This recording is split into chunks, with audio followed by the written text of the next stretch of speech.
target itu akan kita capai. Bukan tahun ini, tapi saya kira mulai tahun depan dan tahun berikutnya. Kenapa saya optimis?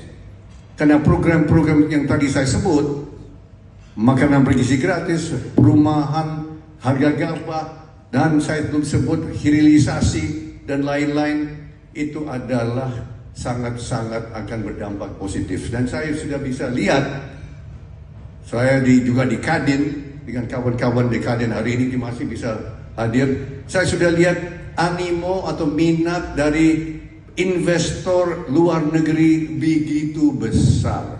Saya tidak hadir di St. Petersburg, tapi saya dengar banyak pengusaha-pengusaha Rusia sudah menyatakan minat untuk investasi di Indonesia. Itu berarti apa?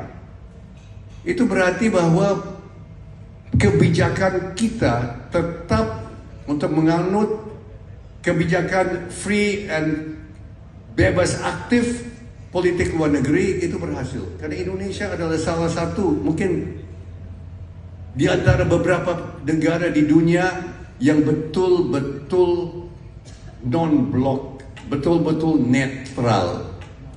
Investor dari Rusia disambut dengan baik.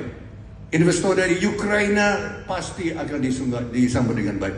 Investor dari China juga disambut baik, dan investor dari Amerika dan Eropa Barat juga disambut dengan baik. Semua welcome di sini, dan ini memberikan suatu dampak yang sangat positif untuk masa depan bangsa Indonesia.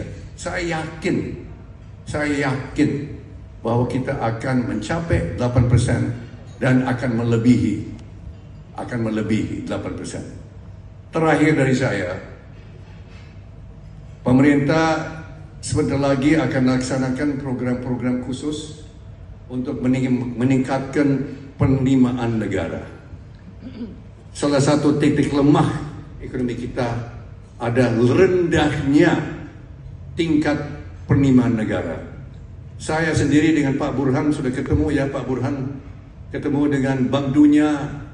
Pak Burhan 7 kali, saya sudah 8 kali ketemu dengan Bank Dunia untuk membahas bagaimana kita bisa meningkatkan penerimaan negara. Dan ternyata memang benar, penerimaan negara kita sangat rendah. Saat ini target pemerintah hanya 12,1% dari GDP. Itu target tahun ini, dan saya lihat ya Pak Burhan dan saya kita sudah amati sejak 12-13 tahun rasio penerimaan negara terhadap GDP kita kurang lebih 12%, tidak meningkat.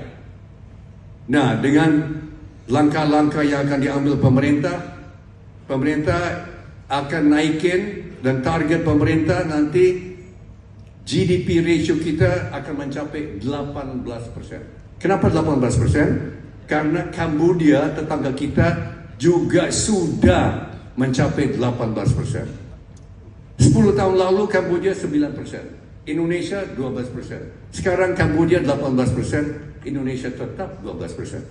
Nah, karena dengan langkah-langkah pakai AI dan IT, kita akan mencapai, saya yakin kita mencapai 18% dalam 4 tahun.